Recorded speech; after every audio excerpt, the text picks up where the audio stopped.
야당 1년이 확 바뀌었습니다. 여기 판넬 한번 봐주시죠. 새정치민주연합 1년인데 세 사람의 운명이 극단적으로 바뀌었습니다.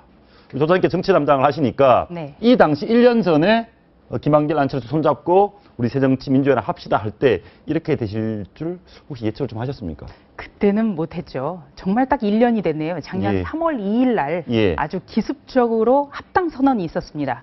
그래서 김한길 공동대표, 안철수 공동대표가 이 어떤 민주당과 안철수 신당을 하나로 합쳐서 지방선거를 공동으로 치르겠다. 예. 이렇게 발표했을 때 정말 그 야권의 지각 변동이다. 이렇게들 평가를 했었는데요.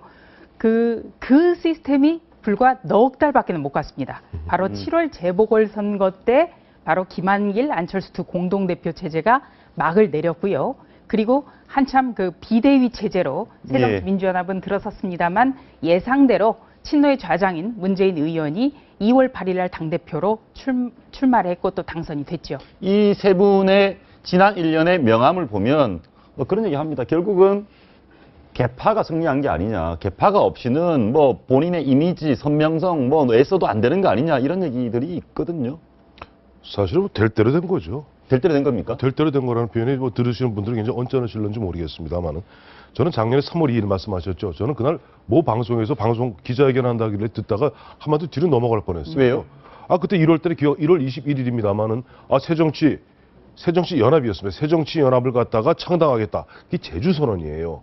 안철수 의원이 제주 선언하면서 막 가열차게 몰고 나가서 야 드디어 우리 그 당시 2월 분위기에는요 안철수 의원 개인의 지지율이 민주통합당 지지율보다 높았습니다.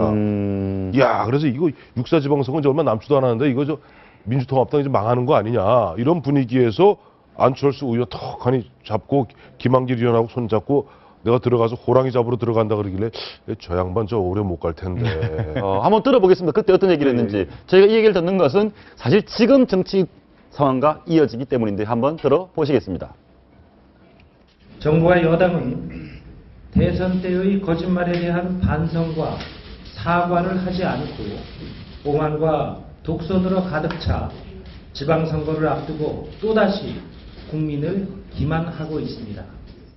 양측은 가장 이른 시일 내에 새정치를 위한 신당 창당으로 통합을 추진하고 이를 바탕으로 2017년 정권 교체를 실현한다.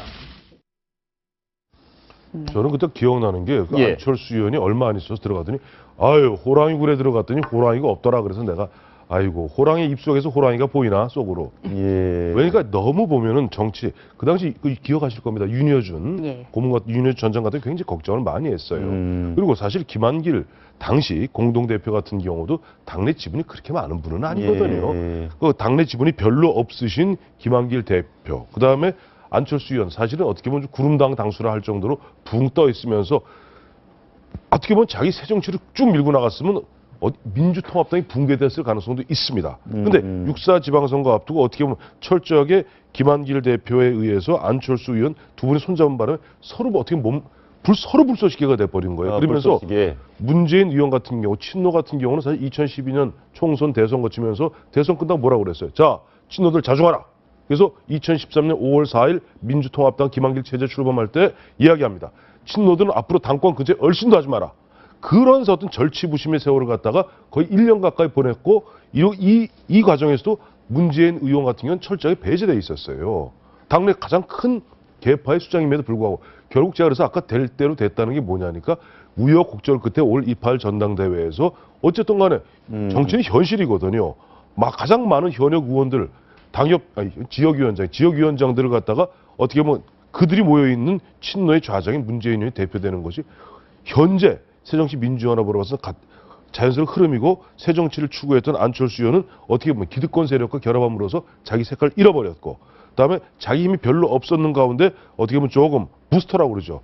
새로 어떤 추동력을 갖다 안철수로부터 얻으려 했던 김한길 대표도 지금 보면은 존재감이 상실된 거죠. 근데요, 예. 이게 안철수 공동대표가 그러니까 사실은 창당을 하겠다, 독자 세력화를 하겠다는 것을 지방선거가 끝나고 난 이후에 시작을 했다면 독자 세력화가 의미가 있었는지도 모르겠어요. 근데 그걸 너무 빨리 시작을 하다 보니까 그러면 자, 창당을 해서 원래 지금 이 작년 2월 달까지만 해도 창당해서 각자 지금 이렇게 출마를 하겠다고 하는 거 아니겠습니까? 예. 그 상황으로 가면 야권 전체가 공멸하는 것은 불 보듯이 뻔한 상황이었거든요. 그러면 공멸하고 나서 그러면 안철수는 살아남을 수 있었을까? 불가능이었거든요. 제가 볼 때는. 뭐 안철수가 희생을 했다는 얘기입니까? 야권을 위해서? 희생했다기보다도 어쨌든 새정치민주연합이나 야권 입장에서는 안철수에게 빚을 진 것만은 사실이다. 안철수가 합당을 했기 때문에 예. 작년 6.4 지방선거에서 그나마 그 정도의 성적이 나왔다.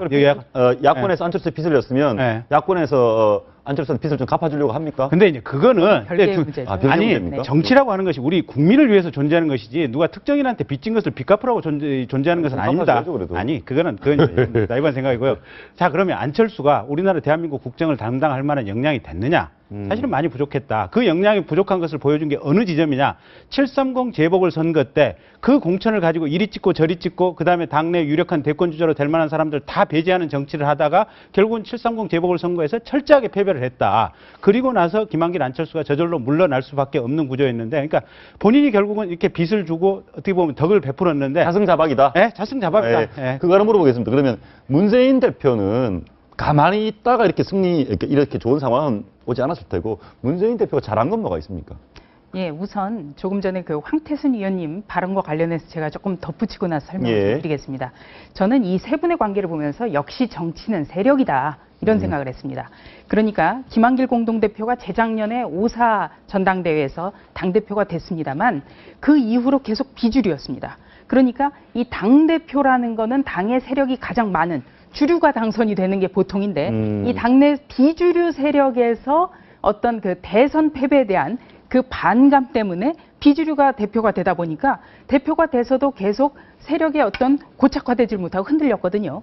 그러니까 이 조선 말기에 어떤 노론이 장기 집권을 하다가 조금 남인이 잠깐 반짝했을 때 그 상황과 좀 비슷한 그런 느낌이 좀 들었습니다.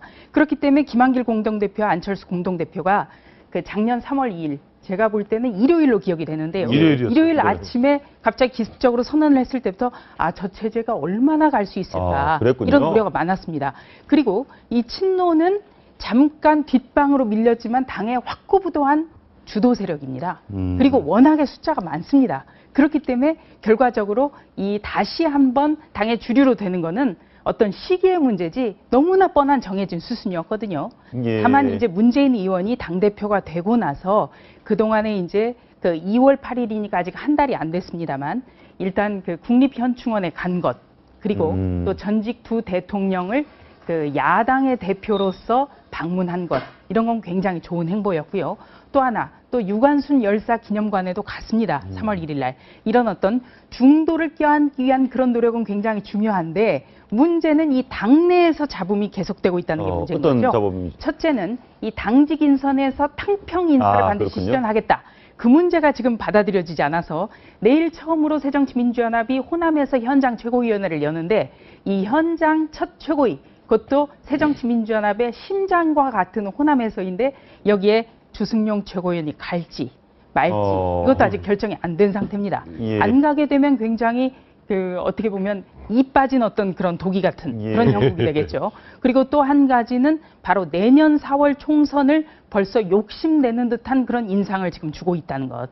예. 문재인 대표 쪽이요? 그렇죠. 예, 그러니까 예. 이 공천의 가장 실무적인 작업을 하는 게 사무부총장이란 자리인데 이거를 3번이나 임명을 강행해서 관철을 시킨 것.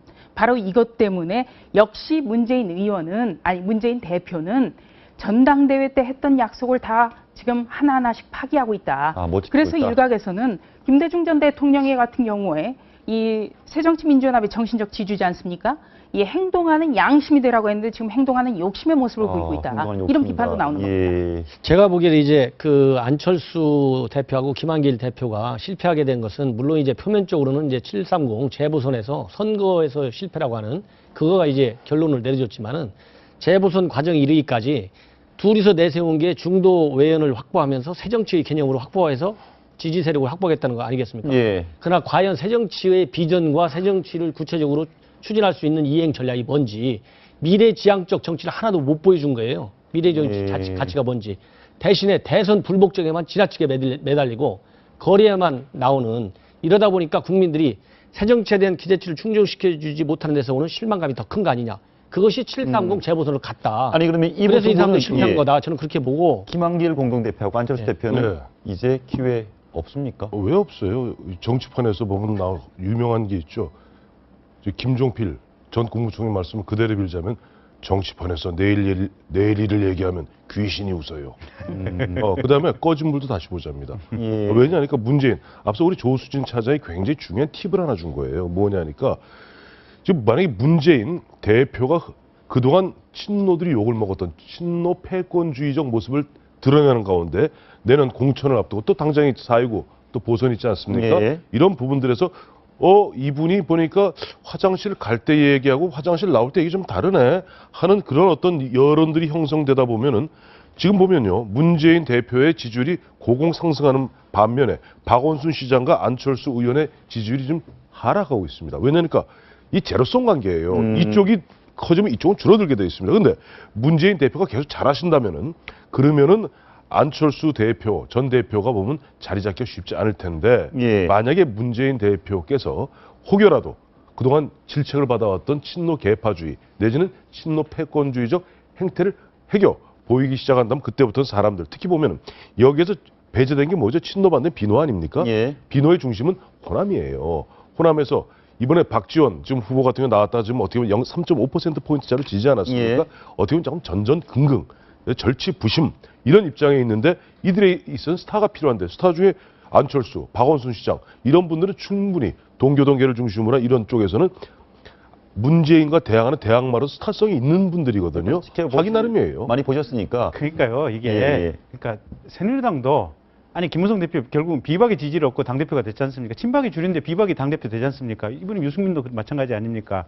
그러니까 문재인 의원도 친노가 저 안에서 주류라고 하지만 일정 한 30-40% 정도는 항상 유동성 있는 버퍼가 있습니다. 당내에. 그러다 보니까 그 버퍼가 어느 쪽으로 가느냐 이게 지금 결국은 당심이고 민심이거든요. 거기에 따라서 좌우되는데 문재인 의원이 잘하면 본인이 대선 후보 그대로 갈 것이고 못하면 기회가 안철수 공동대표나 뭐 이렇게 충분히 갈 겁니다가. 예, 그리고 예, 또 예. 재밌는 거는요. 금방 예. 얘기하셨다시피 이 박근혜 대통령의 지지율이 지금 빠진다 하더라도 그것이 문재인 대표로 이동하지 않고 있다는 게 이게 가장 중요한 거거든요. 그 야권은 지금 2번이나 대선에서 연거푸 패했기 때문에 이른바 야권의 지지층들의 가장 1차적인 목표 어떻게 보면 정권 교체입니다. 그렇기 때문에 일단 대통령이 될 가능성이 높다고 하는 분에게는 한껏 몰아주는 거죠. 다만 그 분의 그 대상이 수시로 바뀔 가능성이 대단히 높습니다. 그러니까 안철수 대표가 잘할 때는 모두가 다 안철수 대표로 갔다가 또 다른 분, 반기문 유엔 사무총장이 가능성이 있다 싶으면 또 그쪽으로 갔다가 지금은 문재인 대표가 지금 제1야당의 대표가 됐고 그리고 한 달 가까운 시간 동안 비교적 잘 해왔고 이것 때문에 굉장히 지금 쏠림 현상이 있는 거거든요. 예. 그런데 지금 많은 분들이 얘기하셨습니다만 이 친노의 개파 독식이 지금 더 고조가 된다. 이런 어떤 징후들이 지금 서서히 다 나타나고 있거든요. 이런 것은 어떻게 보면 비노 중도파에게 당을 뛰쳐나갈 수 있는 명분이 되는 겁니다. 그래서 그 명분을 차근차근 모아놨다가 그 시기를 보게 될 것 같거든요. 예. 그래서 예. 문재인 예. 대표가 정말 잘해야 되는 거죠. 근데 그게 지금 이제 결국 이제 조직사무부총장하고 수석사무부총장 그 문제 때문에 그러는데 그 두 개의 보직이 알짜라고 하지만 그 위에 사무총장 지금 양승종 의원 시켰지 않습니까? 거긴 손학규 대표계라는 거 아니겠습니까? 그다음에 비서실장이라든지 지금 저기 대변인이란 다 지금 다른 개포들을 시켰거든요. 그러니까 기본적으로 이게 이 문재인 대표가 다 취임한 이후에 이 포석을 할 때는 지금 친노는 가급적이면 뒤로 빼고 지금 이렇게 하고 있는 상황이에요. 그러니까 이 알짜배기 보직 워낙 큰 것을 지금 친노가 본인이 우겨서 지금 간다라고 하는 요것 때문에 지금 시비가 좀 걸리는 건데 조금 지켜봐야 돼요.